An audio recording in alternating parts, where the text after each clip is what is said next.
জয়গোপাল বন্ধুরা, প্রত্যেক বছরের মতো এই বছরও আমার ভালোবাসার মানুষের কাছ থেকে ভ্যালেন্টাইন ডেতে কিছু গিফট পেলাম।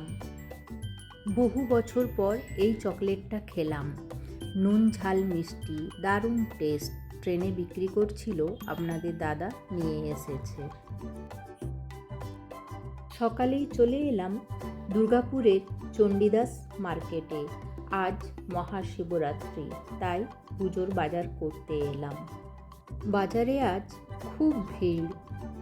এই বছর মহাশিবরাত্রিতে চতুর্দশী লাগছে আজ বিকেল 5:30টার পর থেকে কাল বিকেল পর্যন্ত।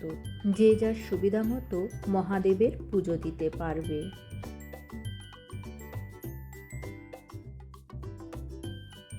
টাকা করে নিচ্ছে ঠিকই, কিন্তু ফুল, বেলপাতা, আকন্দ ফুলের মালা, ধুতরা ফুল, আকন্দ ফল, বেল ফল সমস্ত কিছু পুজোর সামগ্রী গুছিয়ে দিচ্ছেন। পুজোর বাজার করা হয়ে গেল। সন্ধেবেলায় এবার মন্দিরে যাব, আপনারাও সঙ্গে থাকবেন। আমি যেখানে থাকি তার সামনেই এই মন্দিরটা। সন্ধেবেলায় চলে এলাম ভবানী পাঠকের কালী মাতার মন্দিরে।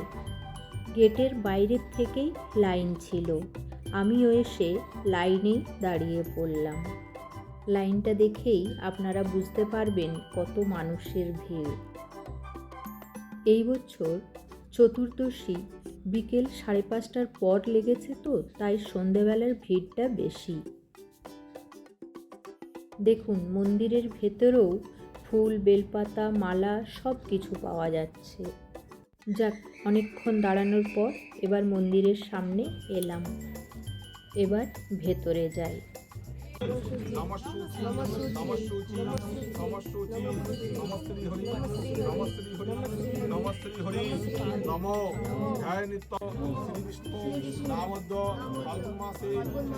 মহাদেবের আশীর্বাদে প্রত্যেকের জীবন আনন্দ, শান্তি ও সমৃদ্ধিতে ভরে উঠুক।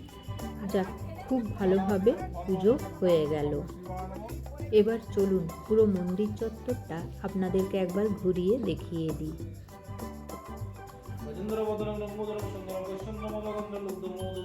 আপনারা সবাই মায়ের দর্শন করে মাকে প্রণাম করে নিন।